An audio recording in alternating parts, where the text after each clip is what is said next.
Good evening, TNT family. We are fortunate to have Mr. Seereeram back with us again, and we are going to be discussing the government sudden decision to release forex for the businesses in the country, and we also have Dr. Ashford Maharaj out in New York. He's a professor of finance, doc.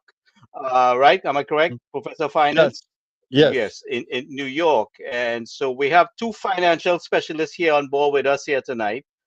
And I want to welcome both of you to UNC USA on addressing the government sudden decision to release Forex after 9.5, almost 10 years, just before a week or two before the election, when they had suffered the country and the business people, causing their businesses to collapse in their handling of the forex. I mean, I had Mr. Seereeram not too long ago, and he was addressing First Citizen Bank hoarding the forex. So, Mr. Seereeram, you could probably rehash some of that, uh,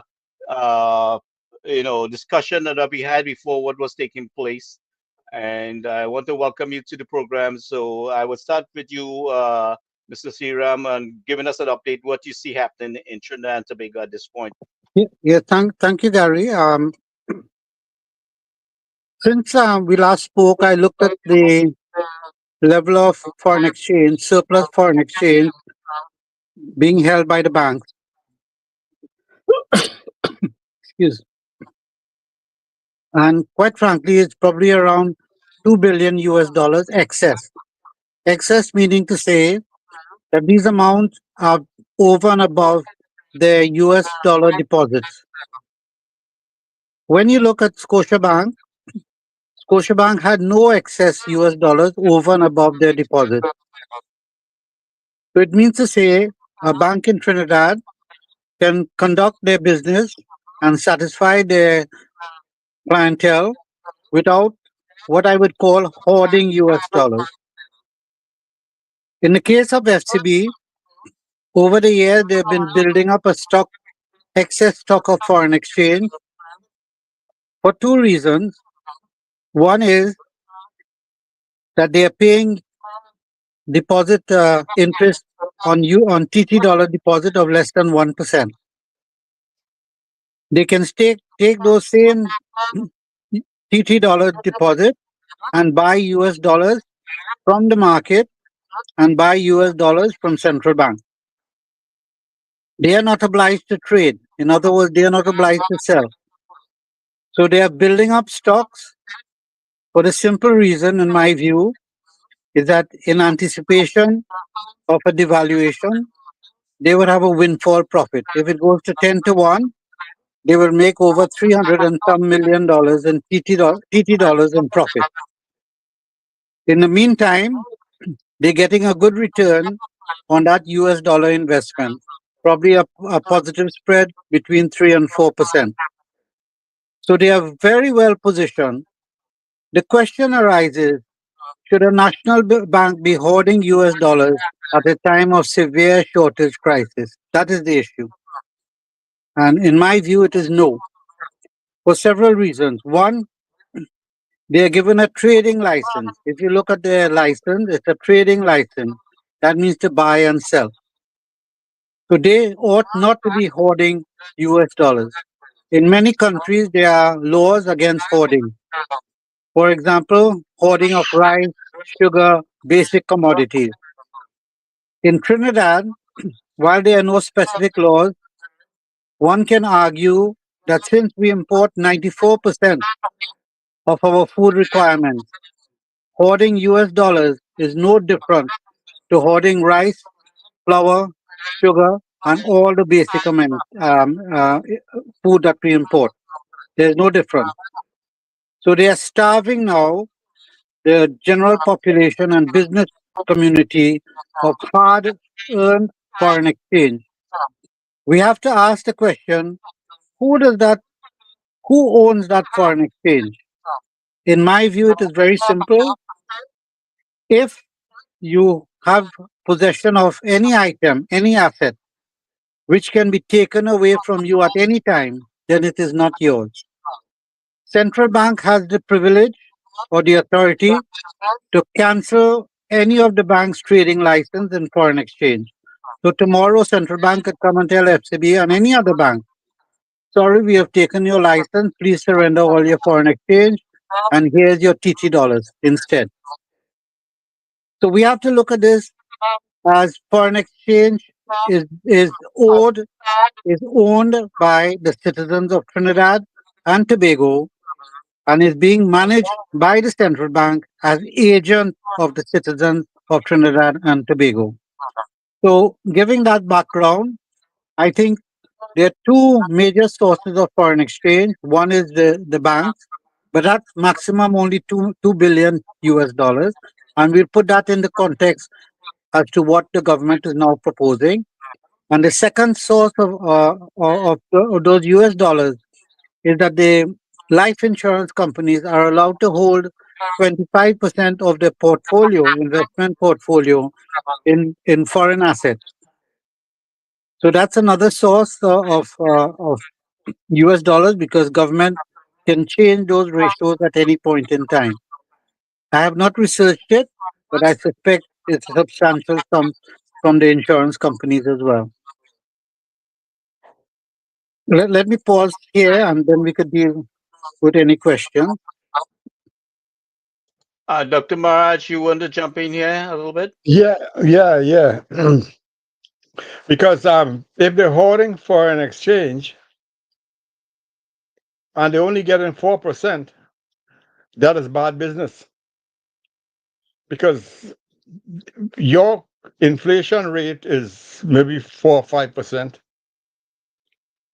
and whatever spread they have. I mean, they're holding these for an exchange, and the opportunity cost is much higher than they are holding it at. So my question to you is, that doesn't make economic sense on their part. Right. Okay. So banks generate profit based on the spread. So sorry, who's holding the short end of the stick is depositors. They're getting less than 1%. So the Mhm. banks are still making a good spread, a very good spread. So with regards to inflation, it's not their money they're using. They're using depositors' money. And you're correct.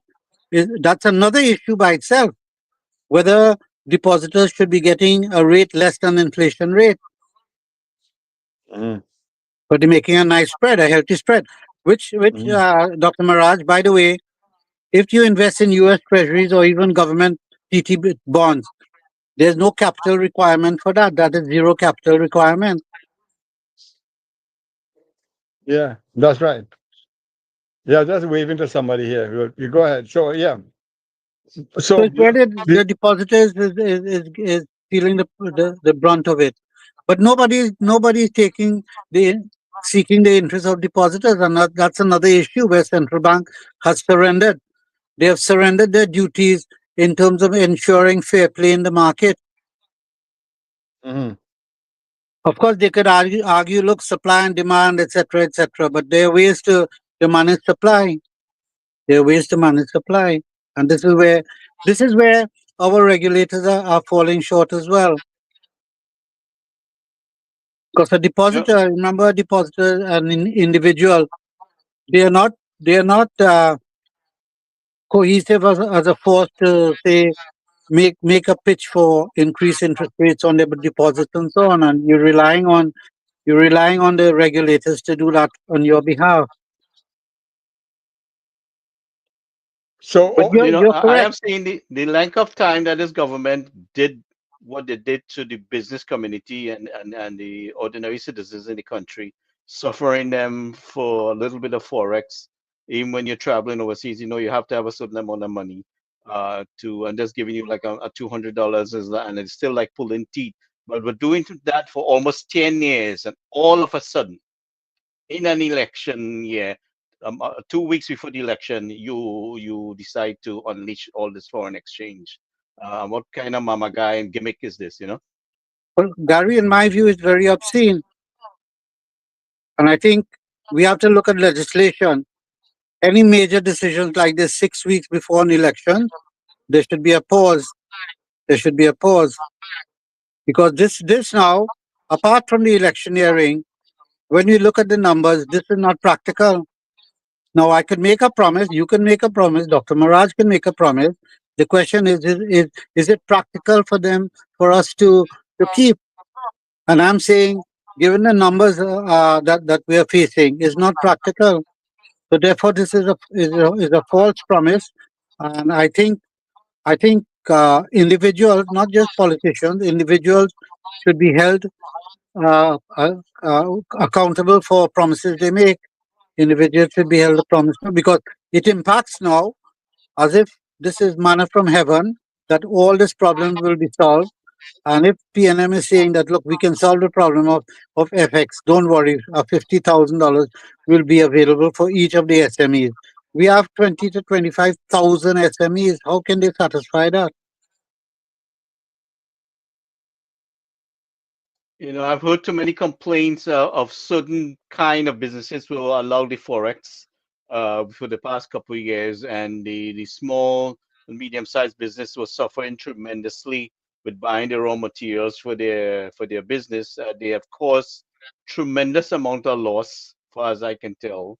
And I would really like to get some of the business people in Trinidad who have suffered loss because of the government management of this forex and being very stringent, denying them access. This is something that's of great concern to me. So I'm really, it's very alarming.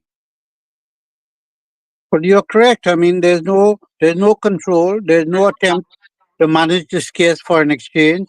And what has happened is that if you have friends in the banks, you have priority over it.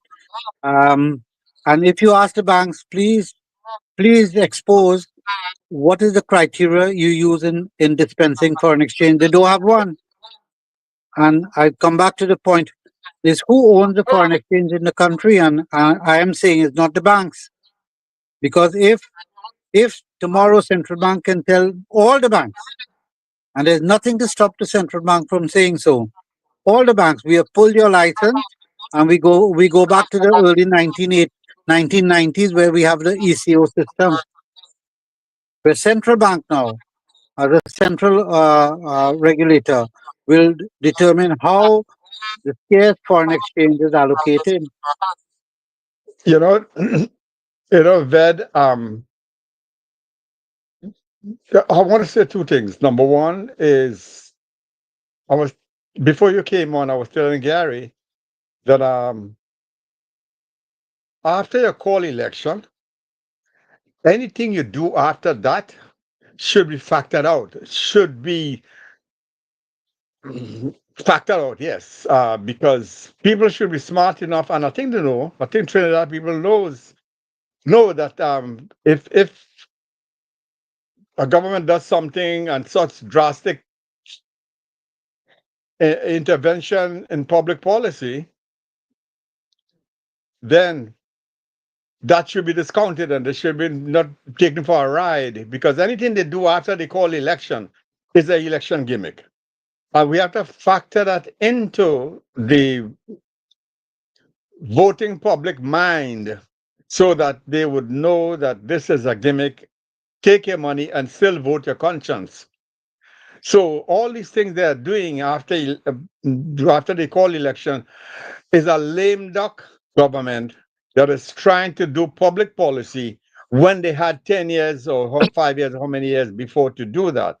So comment is last month, yes, go right ahead, but I would not consider it as a positive. I would say where you've been all this time, and therefore I would not vote you in because of what you're doing.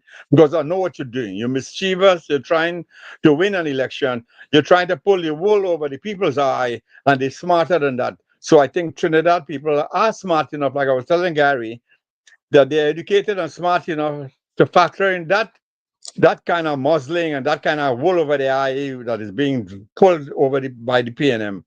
So my advice to them would be take the money and vote your conscience. Right. Don't let it So We, fool we, you. we saw recently the tutor was given a 5% increase also, which couldn't happen because before we were there in 000, and Yeah. and they were doing things in a very arrogant way, showing sticking it to you and showing you that they can do it to you and you can't do nothing about it for the past Hmm. 9.5, 10 years, right? And Right. now we see in all of a sudden everything is coming. Everything that they were suffering the country for is coming within the last couple of weeks, and that alone is exposing themselves, and they're desperate. Yeah, Hmm. Gary, I think that's the word, desperation. They haven't thought out the mechanics of this. But let Yeah. us look at the quantum, the potential quantum. If we're looking at 20,000 to 25,000, let's say 20,000 start applying for the 50,000 per month. That is 1 billion US dollars. 1 billion US dollars. Now, FCB, they could instruct FCB that, look, you have an excess $1 billion, go and sell that out. But they'll sell it out in 1 month. What happens in the second month? Where is the second $1 billion going to come from? So the source has to come from the central bank. Central bank don't have that money. They don't have that money. Republic Bank has about 250,000 million US dollars surplus. So they'll finish in 1 week. So after 1 month, where is money US dollars going to come from? So is the government saying that, don't worry, we have in the HSF another 5 billion. Okay, we use that out. So within 6 months, all our savings are gone because these SMEs are not the SMEs that are already accessing US dollars for exports. These SMEs are genuine SMEs that rely upon foreign exchange to buy US imported goods to manufacture or to retail, but there's no US dollar generation of revenues. So this is let me- this is it's unbelievable that they have not thought this out, or even if they did, they are hiding it from the public, and they are not going to give anybody this money, even if Well, even if yeah, but, Hopefully, but PNM yeah, but wins. it takes them. Yeah, but it takes them. So it will take them a few months to get all that thing going, and by that time the election will be called, and therefore that's null and void. So that makes the point. This is that allowance they are trying to give the business community a dollar late and a dollar short. Oh, what they call it? I am, no, 1 day late and 1 day short, something like that. They say that, uh, anything. That's the point. Anything they do so far, the people, even the business community shouldn't buy it. I see some of them jumping up and saying they're buying it because they are paying them anyway, so that's fine. But any reasonable person in Trinidad would not buy that, and there are many reasonable people in Trinidad, and they see the loophole in that and the nonsensicality. If they had, as you said, so many people will apply, how long will it take them? It'll take them another 1, 2 years. By the time we're already back in government, they'll change their mind. Or if they're in government, hopefully not. But that's a dead cause. That is I want irrelevant. I want to welcome my friend here, Mr. Arjun Harripaul. He's an economist and he has been on this program with me, co-hosting and kind of also informing us of what's taking place in the country. Arjun is formerly associated with Central Bank. Arjun, if you have a minute, you could jump in and kind of introduce yourself to Vid and Dr. Ashford, Maharaj, when you get a chance. But go ahead, guys. We'll wait for Arjun to jump in whenever he gets a chance. Sure, Gary. Thanks for the welcome. Yeah, gentlemen, very distinguished panel tonight. I'm happy. I'm sorry I couldn't join at the very start. Yeah, I'm one of those who suffered at the hands of the PNM in the last 10 years. I was my last job was a general manager of the DIC. I was, unceremoniously fired just after they attacked the governor. So that's the length and breadth of my story. But my career started at the central bank and spent 15 years there. And then I Hmm. went and assisted in the startup of a regional credit rating agency called CariCris. So that's the sum total of my story. So we have a good team here tonight. So I think we can really address the issues going forward. Yeah, Yeah, yeah. nice meeting you, Arjun. Nice meeting you. I Yeah, know, I know, I know. Central bank employees keep a very low profile. Eh? Yeah. Well, yeah, because I hate to say, but the central bank is run and operated like a PNM party group. So you have to be very careful what you do and say there. Well, I've been very critical of central bank because they've abandoned their duties. You know, um, Well, you. I'm sure you realize that the former finance minister gutted the Central Bank Act to basically make the central bank a division of the Ministry of Finance. So there's where we find ourselves today. So you have a situation where the governor of the central bank is basically taking instructions from the Ministry of Finance, and that could never be healthy for an economy like ours. We need the separation between the fiscal policy and the monetary policy. You can't have Is it, yeah. yeah, Arjun? Is it de jure or is it de facto? Interesting question. there, there's no distinction in Trinidad. Oh, okay. Well, we used to have some governors who I would say were independent in inverted commas, and Mhm. would have tried to maintain some kind of independent monetary policy, but that doesn't work well with the PNM. I'm sorry. Mhm. They've been running in the business like the country like that's their own mom and pop shop, and they can do what they want, and nobody can say nothing. I'm really confused with how our citizens have remained so silent, and even some people are buying into what they are saying. You've seen people buying into what they're saying and still trying to defend this after all what they have done. I mean, I recently spoke to a lady, I mean, somebody I knew very, through the years, and I mean, she's describing the situation with the healthcare sector and what's taking place, and to know the level of what it has come to, the level of the amount of people this government have put out of work by shutting down Petrotrin and causing pointless to collapse. I mean, you name it. I mean, there's so many things that they have done to cripple the mismanage the COVID situation and crippling our business in that aspect there too, and also with the foreign exchange. So go ahead, guys. Yeah. Well, Gary, one of the things that we have to understand is that you don't get up one morning and realize that you've lost your democracy, right? And what the PNM has done very skillfully over the last 10 years is emaciated a lot of the institutions that are supposedly independent of the sitting government. And we've seen that across the board. And the central bank just happened to be one of those institutions that fell by the way. But it has been a I would say policy decision of the government to go in that direction, and they've done it very skillfully. And no dog bark really. And so it's like boiling the frog. Put the frog in hot water and he will jump out. But if you turn up the pressure slowly and allow the water to gradually heat, he will stay in there and get boiled. Get comfortable and think everything okay, and not realizing it coming along. But yeah, all people have succumbed to this kind of oppression, and it's very disturbing to me to see this. I am very furious to see the level of things taking place, and the famous words, "They ain't riot yet." I do it one time, two time, three time, and they ain't riot yet, and I could do it to them again.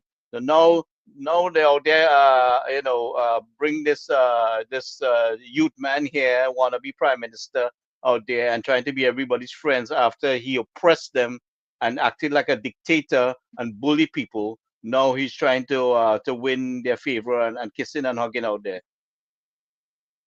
Well, some people are going to be fooled by it inevitably. And what bothers me though is the so-called intelligent people, and you're seeing the reaction to this recent announcement of the window at the Exim Bank. And by the way, if I am not mistaken, they made a similar announcement a few months ago, right? And I believe Mr. Seereeram was on a program like this discussing that matter. So it wasn't so long ago that they made that promise. Nothing came out of it, and then they're doing it again a week before the election. So what bothers me though is the reaction of so-called intelligent people, leaders of business in this society, which would buy into these kinds of things which they know are not going to happen, right? I mean, you see it at the grassroots level where You starve the chicken, you kick the chicken, you do whatever for the entire months upon months, and then you come, you knock the pan, throw some corn in the yard, fling some corn in the yard, and then all the chickens come running for it. And And everybody's supposed to be happy. Yeah. right, so we see that behavior, at a particular level, at a particular place.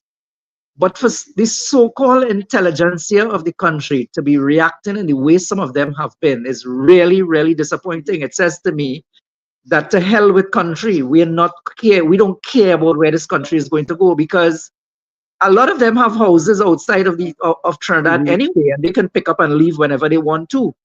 But the vast majority of us have to call this place home. But Arjun, we are looking at the Arjun. Yeah, sorry. Yeah. You could probably help us here. We're looking at the quantum, right? So Uh-huh. there are 20 to 25,000 SMEs, right?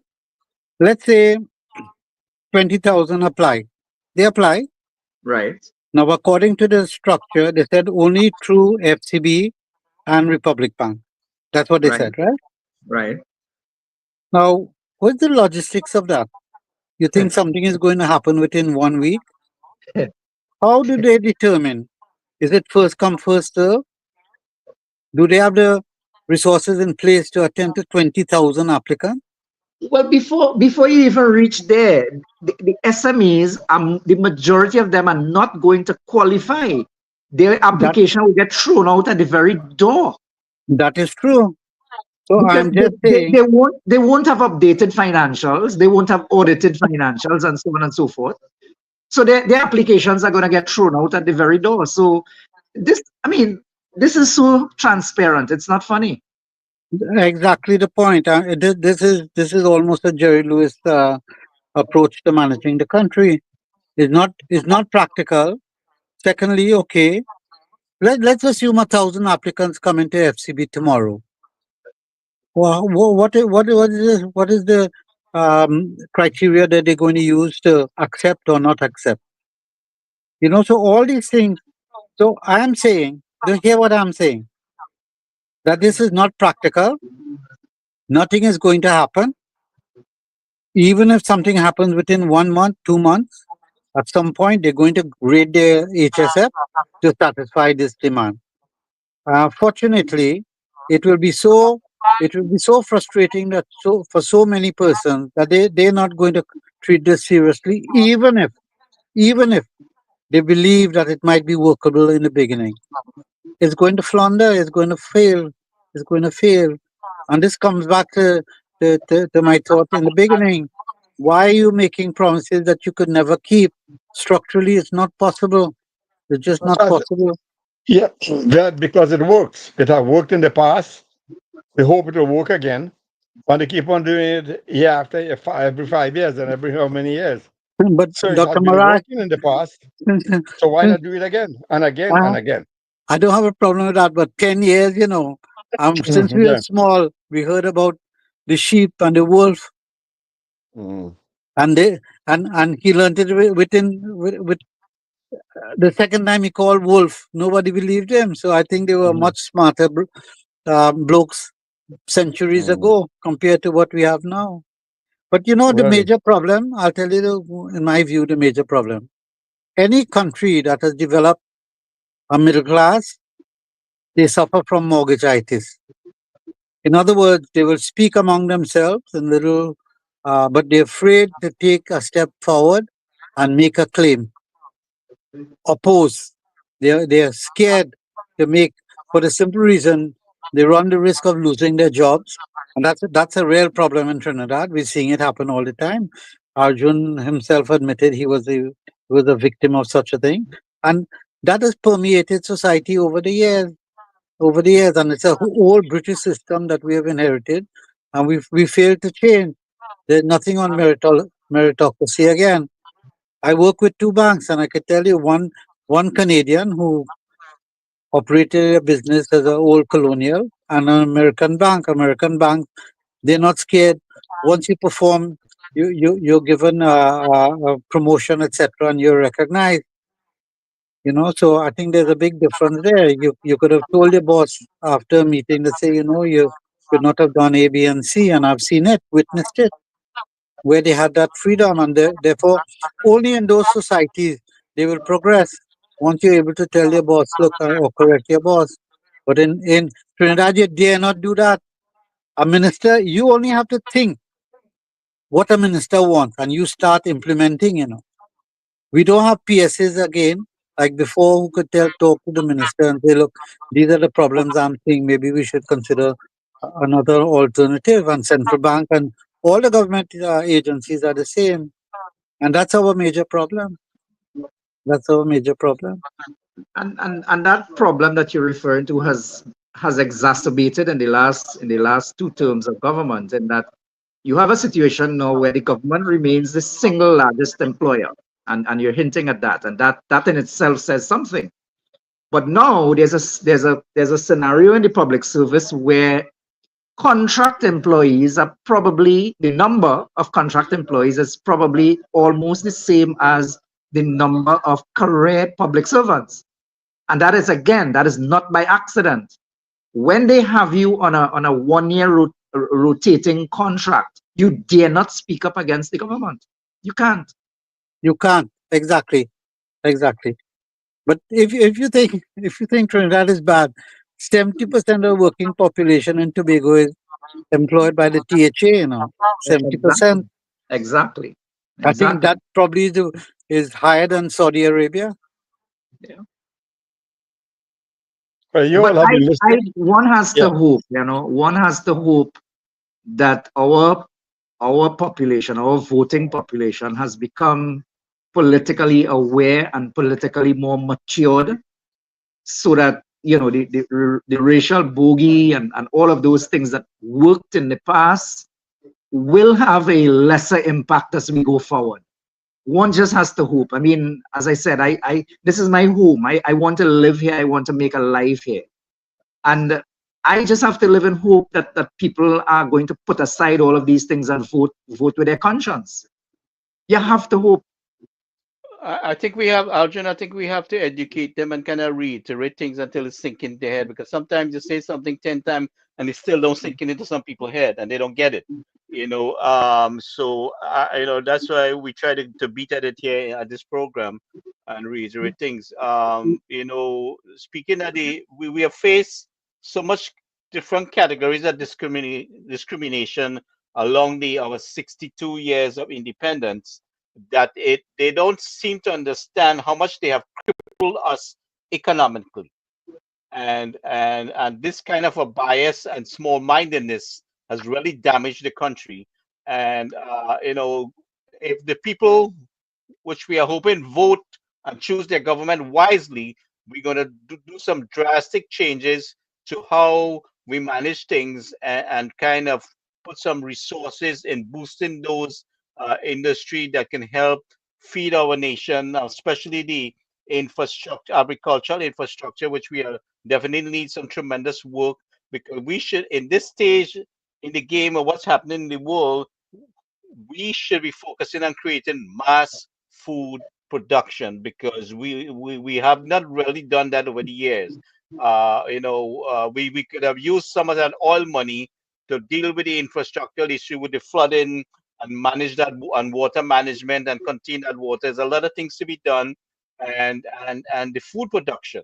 It will take us a while, like we said before, to get our oil refinery business up and going again, because of the deterioration, and we don't know what is rusted and what has to be replaced.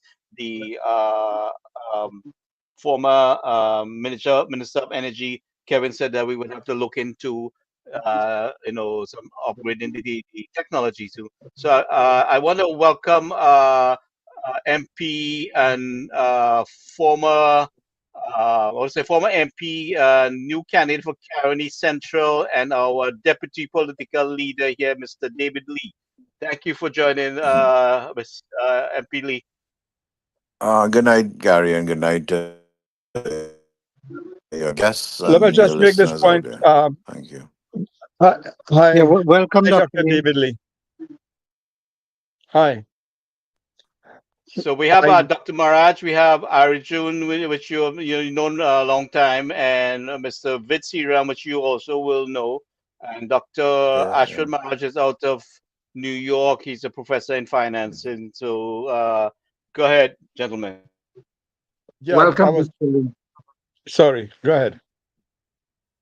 Yeah, I was just going to say one thing, and I noticed that you all are very much into government dependency, and this is a problem you have to deal with, especially if you change government coming, which I hope will happen. Um, because even when you talk about the Exim Bank and you talk about the foreign exchange, you're looking towards control. You have to let the market do a better job in Trinidad because this you have a state machinery that hogs power unto themselves, and the people with your private institutions have so little to do and so much less to do that the government does almost everything, and you depend on the government. If I listen to some of you in tonight, you were talking about, you were not saying it, but you're like, oh, government should do this and government should do that. And we all know government are lazy people. They can't work. They're not smart. They didn't. That is why they're not in the private enterprise. But in these But Dr. developing Maharaj, countries, that's except for a UNC government. We have a different capacity of so people that that that that, that, that would need right. that kind of we could need that kind of management because of We'll come to the that just now because crippling. all Yeah, these go ahead. problems, all these things you are highlighting. In the end, I would like to know where do we go from here? What do we do? Because I do not discuss this way. I talk and then say, okay, what is the solution? What can we do going forward? What is best to be done? We may not have all the answers, but at least we should have a suggestion when we're done tonight. So if I listen to you all, I want to see private institutions, NGOs have more power and more say. Because this present government is dictatorial. Some people mentioned the kind of a vindictive and the punitive and you name it. So in the end tonight, I hope some of you will have some ideas and how do we go forward with it? Because I can tell you one thing. The problem you have in foreign exchange because you don't allow the market to rule. If you allow the market to rule, your foreign exchange could be solved. But you don't. Okay, even though you have a managed band, you could still have some kind of a private enterprise or market initiative so that it evens out in the end. As long as you keep on controlling foreign exchange as they're doing now, you couldn't correct this. This would be a serious problem. They will never be able to solve their problem if they want to dig into the market and control everything. You cannot have a democracy and have a market economy and then so much government involvement. It doesn't work that way. Take it to somebody Uh, else. Go ahead. Go ahead. Somebody else. MP David Lee, jump in here and kind of No, no, top off on this. I wouldn't dare to jump in there at all. I would not venture to go in there. I didn't think, I don't know. I mean, I came on the program tonight. He asked me, but I really didn't understand the topic and so forth. Well, I we thought. addressing the foreign exchange of how the government Well, I think, yeah, I mean, you have some experts there. You have Ved, you have Arjun and Mr. Dr. Maharaj are experts in that. I, at this point in time, I would not want to venture into those discussions at this point in time. oh, I see. Okay. Yeah, So yeah, can I Gary, maybe I can add my 2 cents on this. And while I hear what Dr. Maharaj is saying, one of the things you have to understand about the Trinidad and Tobago economy, and Dr. Lee worked at the central bank, so he would have a fair idea as well. One of the things you have to understand about the structural nature of our economy is this: the vast majority or the bulk of the foreign exchange that accrues to Trinidad and Tobago is paid by foreign companies that operate here, paid as taxes to the government of Trinidad and Tobago. So the government gets that foreign exchange from the licenses and so on that are issued to foreign companies. And that money is turned over to the central bank, who then would give the government or credit the government accounts with TT dollars for them to spend. So the vast majority or the bulk of that foreign exchange is not entering into the market, the private sector directly. So there is always, once the structure remains the way it is, there is always going to be an opportunity for the central bank to be intervening in the market on a periodic basis. So while I hear you about the need for the market to have some flexibility, maybe operating within a band instead of a Yeah. fixed rate Mhm. in a floating system, I Mhm. hear all of that argument, but I will continue to argue that you will always have a role for the central bank to be entering the market to even out the demand and the supply from time to time, simply because the Mhm. vast majority of it accrues to the central bank in the first place. Yep. Yes. Gary, Yeah. there are two other sources. There's small operators who also export. Like the many years ago, I did some research on it, and you'll be surprised to know how much U.S. dollar comes into our fishing industry, the private guys, right? Right. But the other point is when of multinational export, they have to convert some of that U.S. dollars to pay their local bills, Well, Right. right? Mr. Seereeram and everyone here, I don't think Mrs. Bisesa government or her intention is to dominate how the PNM control things. I think that's her objective is to put the resources in place to enhance our people's ability to eventually manage themselves, but the government must provide some kind of guidance and assistance. It's like a parent nurturing a child and and leading. The government is the parent of the country, so the government has to play, the way I see it, has to play some kind of role. So I don't think ever it is Mrs. Bisesa's intention to dominate anybody. I've never seen that in her. Yeah. So What? I want to clarify that part as far as I'm concerned with what I know in. And I mean, we have seen the UNC government performance and how much they did within 2010 to 2015. And I mean, it was very how to say open and to say that they did a lot to put resources in place to help people get themselves ahead and providing the guidance and whatever assistance. So I And don't think. one of the thing, Gary, that you would hope the incoming UNC government will do is to address the issue of allocation. And so we have one thing, there's a shortage of foreign exchange in the way the system is managed now. But there is also an issue in the allocation side, and Mr. Seereeram could jump in here because he operated from the private sector. And I think that is the issue that former Governor Jawala Rambaran was trying to address. Okay. So the bulk of it goes to basically, or a significant amount of the allocation by the central bank goes to one institution. And then the central bank really has no control on how that money is allocated. And the argument is, or the belief is that, and you hear it from the private sector, there's no real transparency in the way the allocations are done. And I think that is something I don't know how the government is going to do it through the central bank. And I'm sure there's a way you can do it, and it has to be addressed. But the problem of the allocation has to be addressed urgently. But this comes back, at the end of the day, that is why you have governance. Governance has to have an overview and to say what's the best interest for the citizens of Trinidad and Tobago. Suppose somebody with all the TT dollars available, say I'm going to pay for all the US dollars at $10 to one because I want to buy a ticket to fly with Elon Musk to the moon. What do you do? Yeah. What do you do? That is Or I not in want the to, public interest. or I want to build factory sheds, import everything on the face of the earth, and bring it here and distribute it to the rest of the economy with no Right. real So let's value not. added. So Arjun, I think we can get somewhere to say, look, we can't have left unfettered access to US dollars because of their local powers to purchase.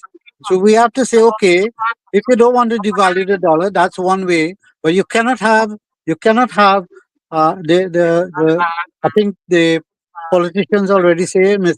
Kamala Bissar said that look, no devaluation is not on the cards. For the time being, yes. But if you don't want to devalue, no problem. You can generate a negative list. No tickets to the moon. We can start with that. You can also with regard to taxation. Fortunately, our structure of import and consumption is very simple. If 94% of our import on food, it comes through the port. Just have some duties there. Have no duties on the basic items and increase the duties on the others. So there are so many exciting things to be done, and still keep your promise of no devaluation. But ultimately, we have to recognize that no country can truly diversify with an overvalued currency. We have to recognize that. China, look, China's response to the tariffs. They are devaluing the currency further. And China has done that for years. And that is why America is saying, wait a minute, that is unfair competition. You working your people like slaves more than 9, 10 hours a day for six days of the week from 6 to 9. Something is wrong. It's not fair. It's not fair. There are no labor laws in China that similarly apply to other countries. So we have to look in balance and see how. But I will tell you one thing: there are so many low-hanging fruits in Trinidad that we can start changing around this economy by just looking at the structure, agreeing on it, and start implementing. Start Well, implementing. I, I've th- I written. think that's the objective. In my opinion, I think that's the objective. And there's been a lot of consultation by the UNC under Mrs. Vice's leadership, where she has opened the door to hear from us what our views are. She has been very open. Us making a contribution towards the manifesto, what we think, and she remains very open to listening to us. So I'm sure upon taking government, she's going to do some more listening when she has full control of things, and we will take it from there. So definitely I'm fully confident in her leadership in making the right decision, and in managing things. And like your recommendation, will be very Yeah. much welcome. No, And no, Gary, Gary, yeah, I was part of sorry. a small team that put together the 2015 manifesto, and most of that is being repeated for the 2020 and 25. So I'm very familiar what needs to be done. I thought it was a master document. It has to be studied in great detail, and the question of implementation strategies have to be worked out. So I think the basic building blocks, the UNC has it, and it's a question of now gathering people who knows what was in that document and how best now to implement it in such a way that it causes the least pain and brings in the best benefit at the shortest possible time. Because And we if still have you around to give some guidance on it. well, I think I have a few years to live, barring any accidents. Yeah, yeah. No, I'm available. I've written extensively on these things, and they're very simple. Simple. And I I'll think give you one example. I'll give you one example. We're exporting all our scrap. Now we say you build the economy by asking a simple question: what are the resources we have? So we have land, we have good weather, we have fairly good soil.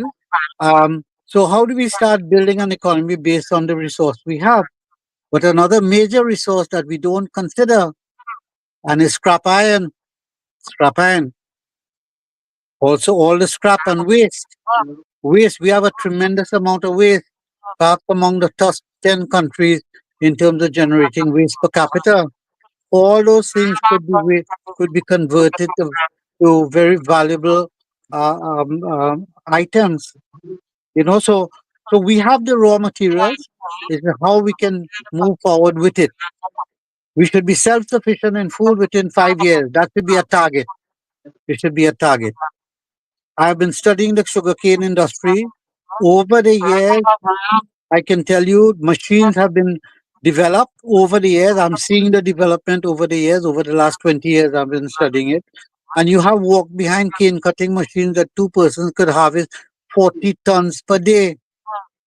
So, appropriate technology and and Dr. Lee I think, is an engineer of high quality.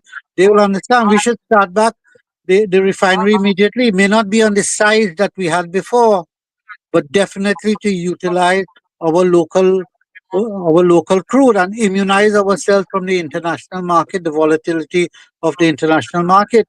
Suppose Panama Canal is closed for whatever reason. One is the climate, the rainfall is not adequate to supply the water, but there are serious problems.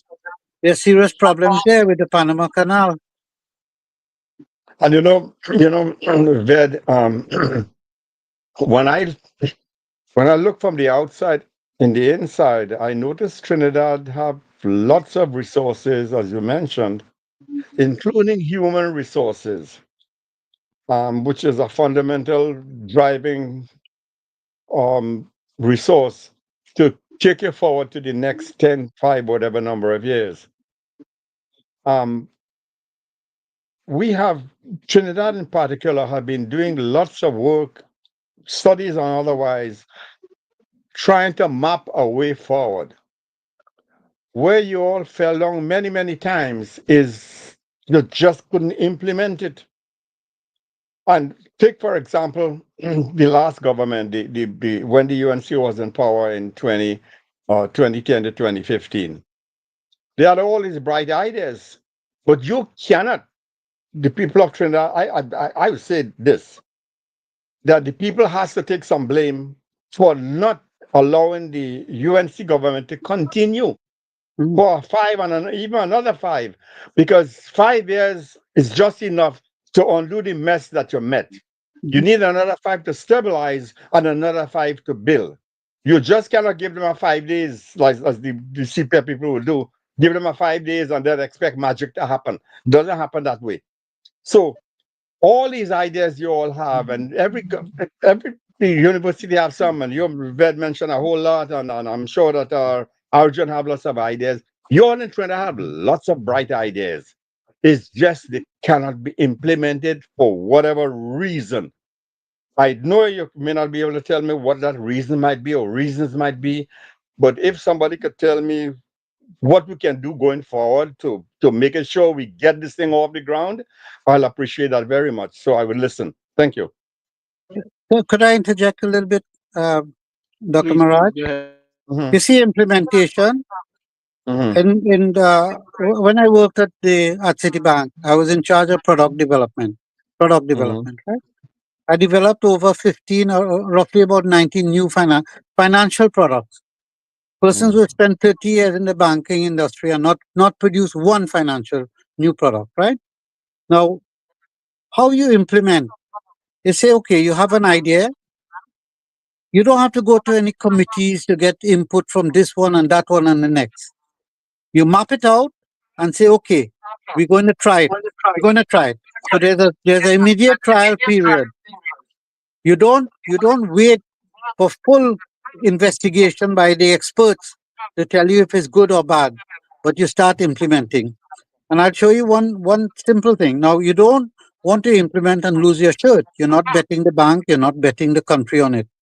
But if, for example, if you have to spend 12 million US dollars in setting up a small plant for recycling 200 tons of, of scrap per day to make rods and to make flats, it's not a big deal in the scheme of things. I investigated for the pineapple uh, uh, um, for the pineapple industry. They wanted to set up a plant. It was 650,000 US dollars to set up a plant that you can pineapple. So something like that, by the time you spend money on feasibility studies, is more than the 650. I put up a small jaggery plant. It cost me 50,000 US dollars. If I had invited people to do feasibility studies and all of that, nothing would have started. So there are many micro industries that we can start to do, and just take your money, make sure that we do back of the envelope analysis and say, okay, let's try it out. And I think that is where we falter, and I fully agree with you. We are not short of studies. We are not short of studies. And when you get funding from foreign agency to look at a particular industry and so on, most of that money goes back out in foreign consultants. We have enough brain power in Trinidad to determine our own future, determine feasibility, and Mhm. determine our own future.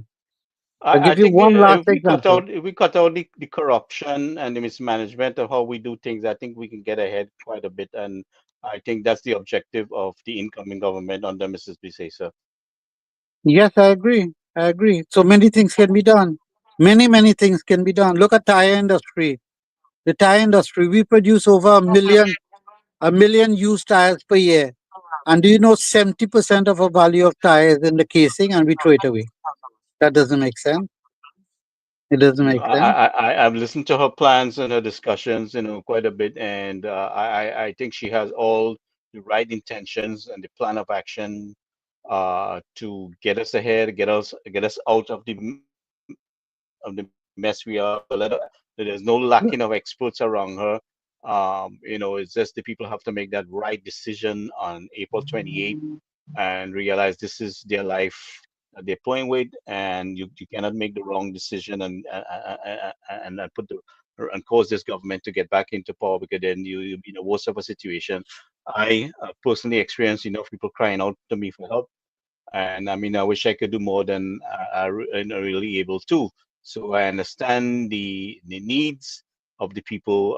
There's a desperate need for a change of government there, and I'm certainly very confident in the incoming prime minister in waiting, who has a track record, and she has a heart for the people.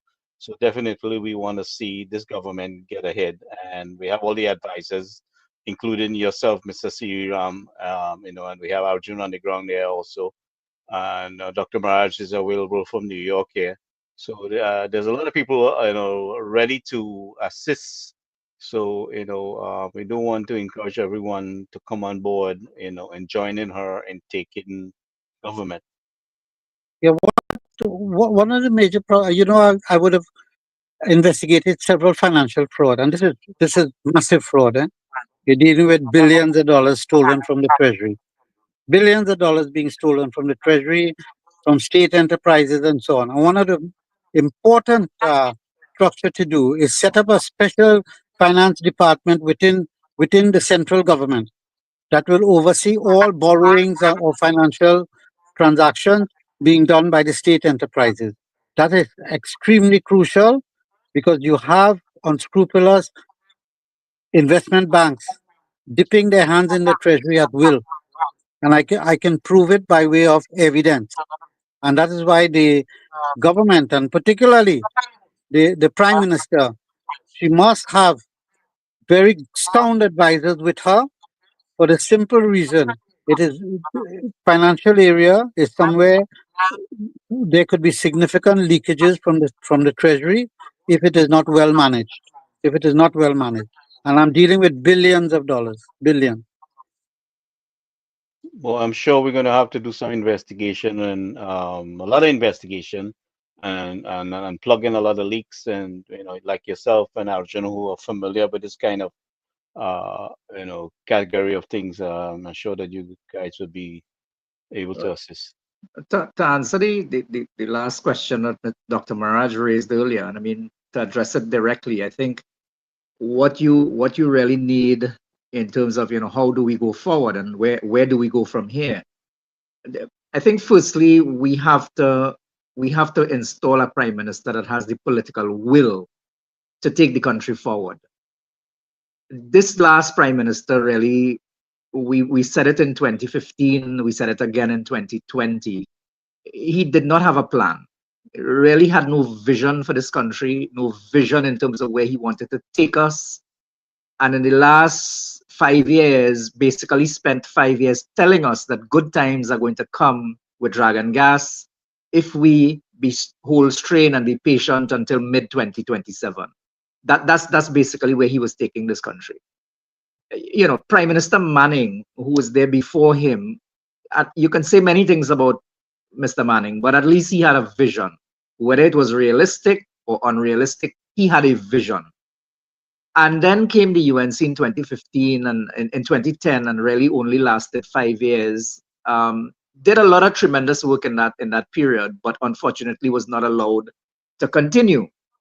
So I think the starting point is to have a leader that has a vision in terms of where the country must go. Secondly, that leader must be willing to embrace the right resources from all around her. And we saw some of that in the last period as well. And I think, as all of you agree, there's a cadre of expertise, of professionals available domestically, and Mr. Seereeram just said it. You know, domestic right here in Trinidad, we have the expertise to do it and to take it forward. But leadership is everything, and the famous writer said, everything rises and falls with leadership. And I think that is the most critical thing. And I think we have a leader that knows where she wants to take this country, and you can see it in the manifesto, in the manifestos as well. And I'm happy to hear that Mr. Seereeram contributed to that document, because I had an opportunity to work after him and to build on what he started back in 2015. In 2020, I was involved in the same process. And I think that document, going back to 2015, 2020, and what is there now, really sets a nice, solid platform. And if we can implement 50% of what is in that document, I think we would have done very well as a country in terms of moving the country forward from where we are now, because we really nowhere right now. We don't have a plan, we don't have a vision, we don't know where we're going, there's no hope for nothing in terms of the energy sector, manufacturing. There's really nothing happening. So I think if we can, not be super ambitious and say, listen, if we can implement 50% of what is in that document, we would have done tremendously well and would have created significant employment for people. And at the end of the day, you could come here and talk about all the fiscal policy you want and all the big talk about monetary policy and all of that stuff. At the end of the day, people's pocket is what matters. People's quality of life, their standard of living is what matters. And you have to get people back out working. And you talk about the SMEs just now, significant creator of employment, but how many of them went under in 2020 and have not been able to restart? I don't know, when the last time you walk through any of the big malls, Trinity Mall, for example, and see the number of those outlets that are closed, and a number of businesses across the board that have not survived the closure in 2020. And with it goes employment. They may be small in number, 3 and 5 people, but when you add them up, it comes up to a significant amount of employment. No doubt, that is true. Yeah, Arjun, you remember I was saying that 5 years is never enough. I mean, we're glad for 5 years anyway to start with, but we need a little bit more than that. And I'm glad you mentioned that some of the projects they are doing, that it will not, if they could achieve, like you said, half of it, but the other half will be for the next 5 years. So Exactly. you're building a foundation for the continuum, because 5 years will never be enough to do what you want to do. Therefore, you have to have the continuum. You cannot change one government, give them 5 years, and give the another one 30 years and expect that this 5 years one, but even though in 5 years they do as much as the 30 would do one in 30 years. So it's nice that you have this program whereby you would not be able to finish in 5 years, but the people must see the continuation. This is the best government to continue. They started it, let them continue. We don't want to change our government because we need them to continue what they're doing. We already had one for 65 years. This one only have 5 years, will be another 5 and somewhere in between. So for the continuity of the government, for the country to go forward, there has to be some kind of a long-term strategy and long-term plan to carry Trinidad forward. At one point, you all were very, very good in terms of finances in the Caribbean. Now I see you falling back with all kinds of stuff. You're just going backwards. You have a lot of work to do, and this government, hopefully the change has a lot of work to do. And if I listen to some of you tonight, you all are very, very bright in this area, and you could take this country forward, I'm sure. It's just a matter of commit yourselves and don't fight among yourselves and don't fight for this and fight for that. There's the room, as the song says, everybody wins, everybody will win. So we want everybody to win. And just let me close off with this last point. And we'll not talk about this tonight because I see we're getting very late. But I had a choice of investing in Florida or investing in Trinidad. When I look at your crime situation, I was not going to get myself killed in Trinidad, so I decided to invest in Florida instead. I still have a business run down there. I still go down there very often. So I could have gone to Trinidad. I would prefer to go to Trinidad, but you say, why risk your life and your family and your future and going back? There's no prospect over there. If my country was great, perhaps I would still be there. My country was never great, and does it seem that it's getting great? I hope they will at some point. And I remember when Kamala came here, sorry, to the honorable PM, um, I was addressing the meeting, and then someone shouted from the crowd, says, oh, what about the crime? And then she went on to tell us what they'll be doing with crime. And that was in 2010 when she came up here. So I am glad that I interacted with some of you tonight, and I hope we'll continue sometime, maybe at least one more meeting before the actual election, and then thereafter we could continue the discussion, if Gary would allow us, and the rest of you will join us. So I want The door is wide open. This channel is available to you or people to bring all the necessary information forward. yeah. So I mean, we seen what was done. I mean, under Mrs. Visesa leadership between 2010 and 2015, right? The people fell for some propaganda and maybe became disenchanted, and I am certain there was some very corrupt practices took place with EBC, and we are, and even in the 2020 elections, there we heard too many stories of ballots being tossed. And we recently had an issue in San Fernando, I believe, East, where there was some kind of how to say discrepancy, and the EBC is trying to hold their position and keeping that person there. And I mean, there has to be transparency. We need our people on the ground, I mean, to be vigilant and very observant, and those who are working at the polls to be very vigilant, on what's taking place, and focus. And remember, this battle is not just any government or a change of government. This is about your life. This is about the security. This is about your livelihood.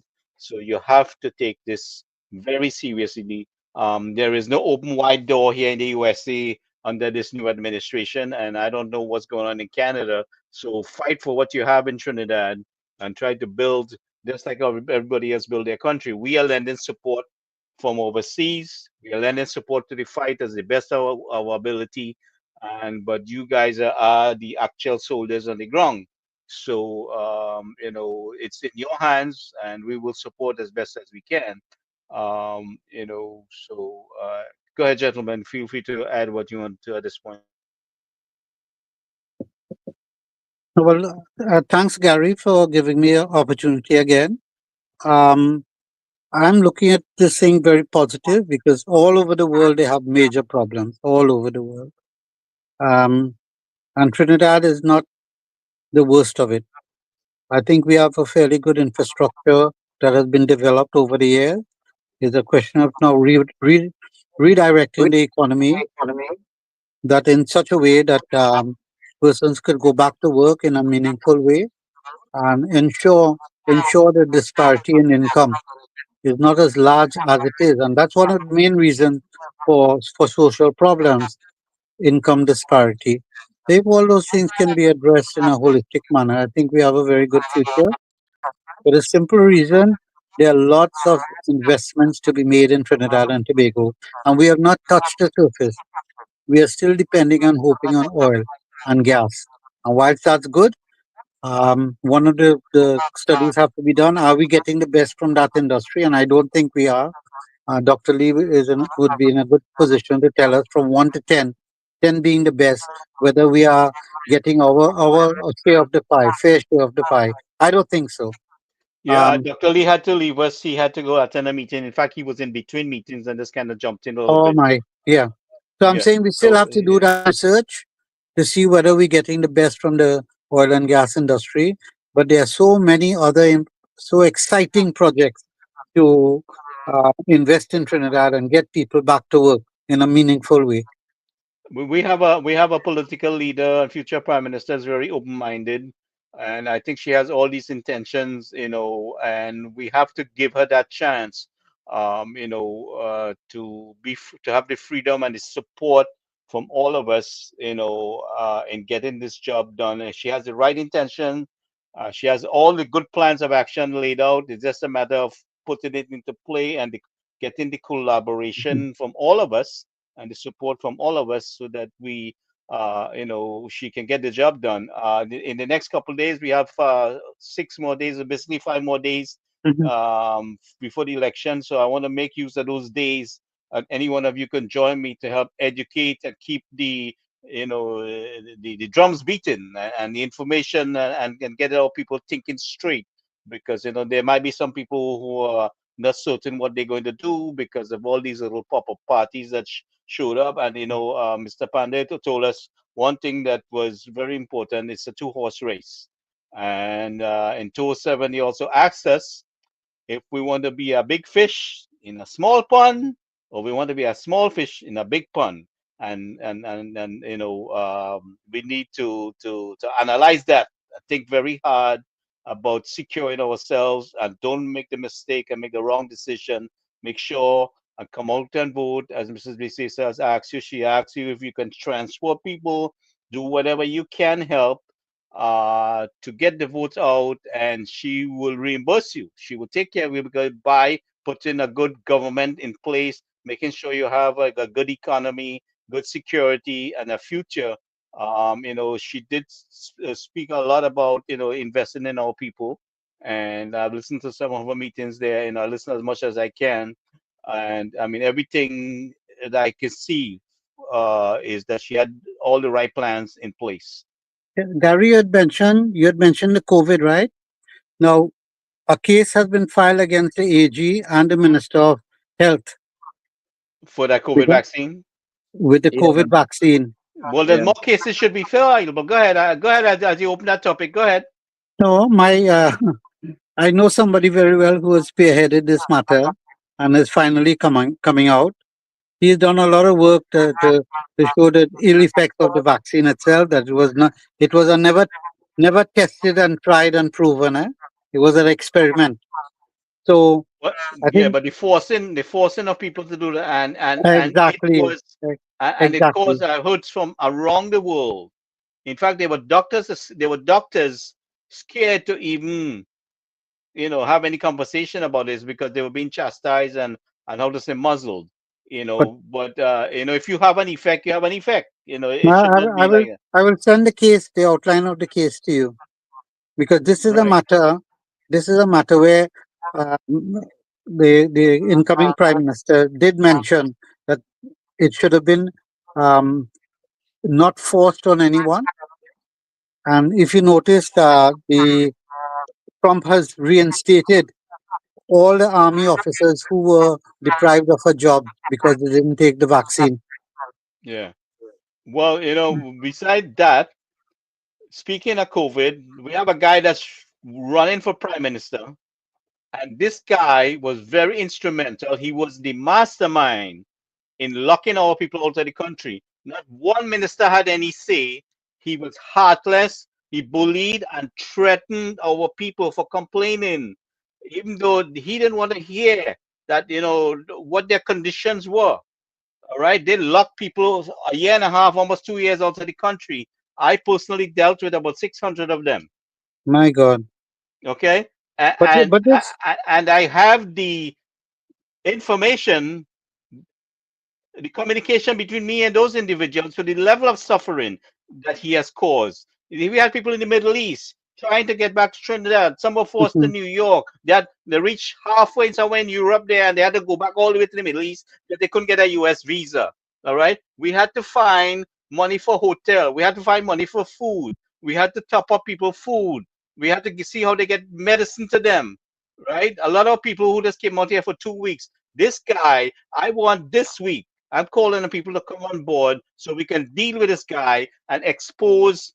what he did to our people for that period, Right because now, he lied. just remember, brick and mortar do not commit crime. It is individuals. It is individuals. There's a recent case in the UK where the court ruled the Starmer that he cannot make these decisions without doing an impact assessment. Without doing an impact assessment. In other words, a government minister's decision must be based on something objectively done to show that based on the information available on that time, at that moment in time, that he made the right decision. And these are the reasons why. But we have a habit of just making decisions and don't care of the implications nor the outcome.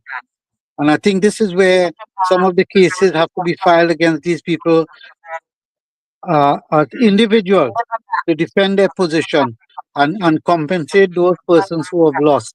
Until you do that, um, you notice the case against Whoopi and the other on that panel. $800 million personal, and they're begging off. But the person who has filed the case said, sorry, no, let's continue with it. So unless these individuals pay for the crime that they have done, nothing is going to change. This guy cannot escape. We cannot remain silent, especially these next couple days.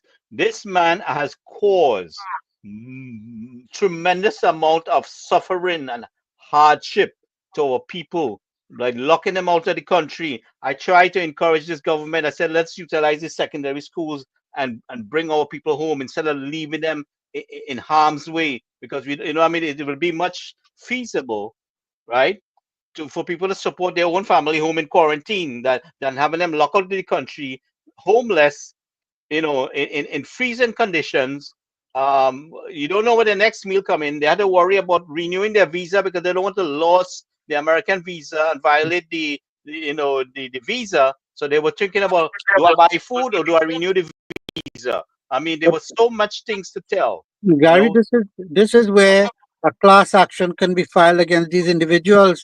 Let them we defend we themselves had in we had court. the best attorney, and people were so scared. We had former AG Alan Ramlogan on board willing to assist us, but people panic. People panic. They were threatened by their party, their political party that was in government. Their supporters threatened them and said, "Don't go through with it." So we didn't get enough people on board with us here. So there is so much information But to bring all of forward. that can be reopened because the trend is that the number of cases being filed is growing. So it's never too late to reopen those things. I mean, are you I talking about a situation where people lost their baby, had a miscarriage by getting the news they can't go look, home? The amount of if you stress. want, listen, my son has taken up this case. He's a young doctor. He was also fearful of his job. They could have closed down his office. When COVID started, he had to put up a big sign on his door. Everyone is welcome. It is with his two hands, with a heart in between, and saying everybody is welcome. So he used to attend to these COVID patients without, with fear, but with a sense of duty. With a sense of duty. He was helping one person who got sick after the the the the vaccine, and the person ultimately committed suicide because she was crippled overnight. She was crippled. So I all heard these things. similar stories to Well, yes. Well, stroke, you name it, you name it. put it together, and that is why you have to file the case against the individuals as well, not just the Mr. Seereeram, government. let me explain something to you. Some people are so traumatized by what they experience being locked out of the country and me trying to assist them and then transit and stuck in one country, and the thing, it could cause a nervous wrecking that they don't even want to rehash it and come and talk about it on this program, because they don't want to remember what happened to them. This is how bad this thing is. I am not saying no. I'm not saying no. But look at the alternative. They can keep quiet and everything dead, and the perpetrator, I will consider that a crime. They go free and they do it again. Yeah, so You we know, have to get the so right government in place to do that. And the next One thing of the is, this one of the guy things, is Gary, go ahead, Arjun. Gary, one of the things that we have to keep in mind is that these matters are going to become statute bad sooner rather than later. Time is going. well, but not if you are able to classify it as a crime, Well, because I don't know. you are We'll have to creating get some legal advice. what they are You know, it's, creating. You see, Anand Ramlogan, and they're very bright in constitutional matters and other matters, but this is a new area, this is a new area, yeah. and there's a lot of evidence and cases are being filed, and it's to learn from that and see whether. Anyway, But I'm just making that observation, yeah, but but I No, think I, no, the no, no. You're one, free to say that. You know, but Alan gave us 10 lawyers. You know, people yeah, but I'm panic. You saying know, and threaten. the one case that we have now before the courts is going before the courts is going to be a test piece, and I mean that could open up a floodgate. Huh? right. Well, the test case has already started here, Yeah, that's what I'm saying, and I don't think that's the end of it. I think that will open up a floodgate because people will put their traumatic experiences behind them and go after this government. I think they will, but let's wait and see what will happen. Let's wait and Let's see. hope.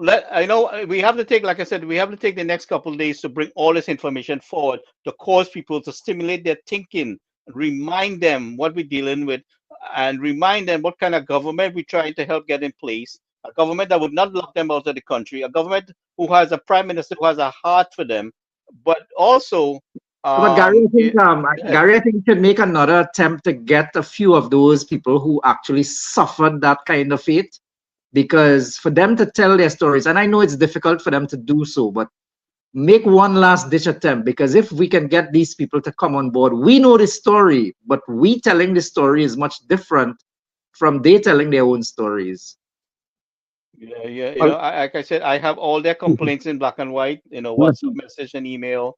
I would not call their name. I want to set up a panel. Maybe I'll read out some of the things that took place. I won't call the name. I don't want to embarrass anybody.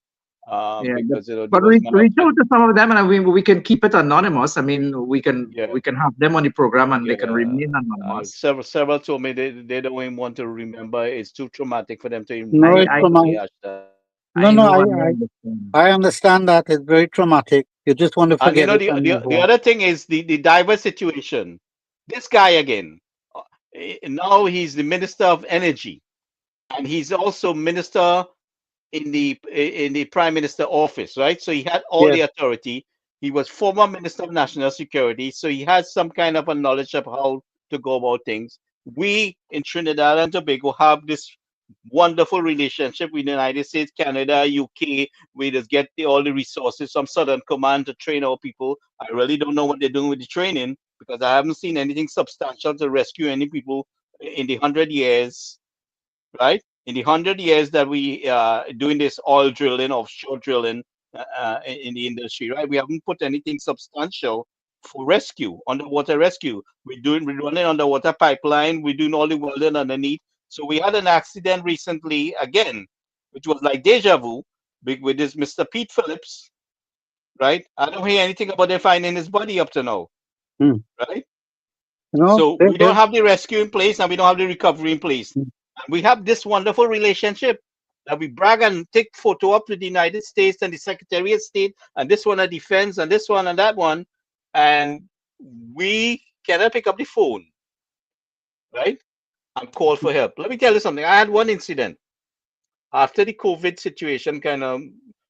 I had one guy that left Trinidad, went to St. Lucia to work, and he was drinking and playing the fool, and he found himself in some problem, and I had to get him on a plane and come back. I was able to get the whole tactical St. Lucian police force to assist me and putting this guy in a plane and getting back to Trinidad Hmm. to look for him. They pick him up, they found him drunk, bring Hmm. him, to try to help him out, and then he take off, make a pull out 619 for them and take off. And there, I got the entire tactical St. Lucian police force to assist me. Me, nobody. Hmm. Right? So tell me why Stuart Young couldn't get a response from the United States from Puerto Rico How long it take? Hour and a half for a plane to come, right? They didn't And care. so They didn't those care. divers were 3 days, 36 or 39 hours on the ground. That was more than enough time to get help with all the relationship we have. So You this know, information, I just want to make this last comment. go ahead. There were recent riots, and I think it's still going on in West Bengal, where a son and his father was killed. So the government now offered monetary compensation. The family said no, they just want justice. Go and find the perpetrators and deal with them. So, in this case, if they take the $1 million, if they take the $1 million, the case is dead. I don't know. I No, mean, they offer with the divers, yeah, for the divers now. yes, I don't know. I mean, because once they take it, it's dead. I wish they were strong enough to say, look, you are young, you keep that and give me your life instead, if it's just Well, worth $1 million. if they could hold out If they until the could hold USA out. takes government, we will Yes. deal with this. Mrs. B says has promised to deal with the situation, and we won't say how much she will deal with, but I know she's definitely going to deal with it heavily. If they could hold out, So yes. No, but to go beyond that now and have a commission of inquiry to the point where you hold people responsible. I think they already had a commission of inquiry. I don't know if that is available to the public or what. yeah, but yeah, the Commission of Inquiry does not hold the government accountable for lack of Hmm. action, because Hmm. you had, like I said, you had Cho Chung on the scene there. The Minister of National Security were peeping and dodging someplace. You never hear no comments from him, Hmm. right? So he's in charge of the Coast Guard. But you had Cho Chung, who had all the authority. He had all, because he was minister in the Prime Minister office, plus Minister of Energy and former Minister of National Security. So he know the ropes, right? He know the ropes how to call for help, and nothing done. He have to show why did the Commission of Inquiry did not interview the government on what action they took. What authority did Paria have to instruct the Coast Guard to restrict those who were on scene, qualified and ready and able to help? Right. So I You know what think we are saying this, Gary, we are saying the same thing in the sense that there are a lot of unanswered questions and to find Right. out who had responsibility and bring them to justice. That's the point I'm making. Yeah, but it's obvious. I mean, it's obvious the government has a role to play. The Exactly. government, the government has a Exactly. role to play to take over the emergency situation. Yes. How to say, our authorities, then the Yes. army, the Yes. military, our command, and and and take over the situation. Where does a private or a state contract uh, company gets authority to instruct the Coast Guard to stop someone who was trying to make and we had skilled people. We had people who was known how to do this. They have been doing it. Hmm. Responded Hmm. to assist there, and Mr. Budram came up, give the information that what was going on in the pipeline, the guys down there, whatever it is. He gave the details, and no attempt, no attempt. And no attempt. You obstruct those who were on scene. You never call for backup. I could have gotten the job. If they had called me and said, Gary, get some help, I would have done that. I could have Yes. done it. I could have Right. done So, it. starting an investigation, if you can prove all of that, then you will prove criminal negligence. And what it also proves is that people in position, they don't know their jobs. Right? And we were offering to help. They were so proud and presumptuous, they were so big and high minded. You can't ask them nothing, you can't advise them nothing. Hmm. And not to say I myself wasn't in contact with them during the COVID, and Yes. try to make suggestion, and he puff up his chest and he act big and bad and threaten Huh. people. But this is our opportunity. April 28th is our opportunity to deal with this guy with our finger. All this takes is your voting Hmm. finger. And remember that you must vote with a vengeance against this guy for all these reasons. There's a lot more. Hmm. No, you're correct. Yeah, Arjun, you want to add anything to this? Well, I, I I just mean, listening to what. I think we've Well, covered it Arjun, yeah, go ahead. nicely. Yeah, we've covered that nicely, and I look forward to what is going to transpire in the courts in this as well, because again, it was just purely negligible and heartless from this government and the prime minister in particular. And we've seen, they keep putting this mantra out there, new chapter, new chapter. To me, that is just such old rubbish, because there's no new chapter. We have enough to judge this guy by from his actions, and particularly in the last 5 years when he was the Gary Sobers of the administration, the cabinet. And we've seen many instances, including what he did during the lockdown in the COVID, as well as that Paria incident. We've seen enough of the kind of character that he is and the heartlessness with which he is willing to operate to say, no way, we don't want you as our boss. And it reminds me of the Bible talking about putting new wine in old bottles, right? Yes, So I mean, exactly. okay, and that's a very true thing. So we should think about that. So I really want to spend the next couple of days kind of encouraging our people to think, challenging their psyche, and let them focus their mind and on what they should do and not lapse on this thing. This is a very serious election. It's about your life, it's about your future and everything. So with that, Yeah. I want to thank everyone for joining me tonight here. I deeply appreciate you all, taking the time, Dr. Maharaj, Vid, and Arjun, and definitely want to thank you all for taking time to join me. Dr. Maharaj, you have any last words? I just thinking of the old talking about those divers, and I just don't know what the problem was, but whoever employed these people are responsible in the private tort and law. You could talk about the criminal after, but in the tort law, they're supposed to be compensated, and to millions. Yeah, no shame to offer these people $1 million. They should be given five minimum. But I don't know if there's any way, and this is I'm going to leave it for you lawyers and all things to deal with, but I don't know if there is any way that you could accept the 1 million as interim payment for another whatever sum to come, Yeah, no, because that one, I wouldn't encourage that. I wouldn't encourage that. Yeah. right. So I But don't know, but I that's think all the I'm saying. deadline. I think the deadline for that payment has passed, and they have not made the payment. So Okay. that Yeah. seemed to have been just an election promise Right. No, that went by yeah, the no, wayside. like everything else. Yeah. Yeah. Yeah. Yeah, but the Everything point else. I'm And making, sudden, beside that, is the government responsibility to respond to an emergency situation like its nature. And the government was not held accountable in this commission of inquiry, and that is mind-boggling. Go ahead, guys. let me ask you this: why the government must be held accountable? Wasn't there? I mean, if it's a government, is there, you're saying it's a government company that was employed the people, or was it a Yeah, subcontractor? it's a state-owned franchise, but not only that, Dr. Who Mirage, was the here in the employer? Was the United state the States, let me draw employer a or reference to you. contractor? You got to know, is the contractor was the, because I don't know why this government get them. That was no, they had no damn business in this. But if it's their private, that's a problem with having government Dr. involved in Mirage, these things. But go ahead. That's okay. I don't here know in the much about United it. States, when we have such an emergency, right? We have the Coast Guard, right? Yeah. It is fully Mhm. equipped and capable of responding. And you would get an incident commander from the federal government taking over the situation alongside those that are locally there, right?